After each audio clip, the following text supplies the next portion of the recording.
Ver este lugar. Que no llegue nadie.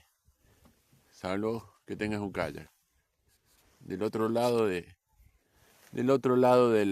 lago, del dique.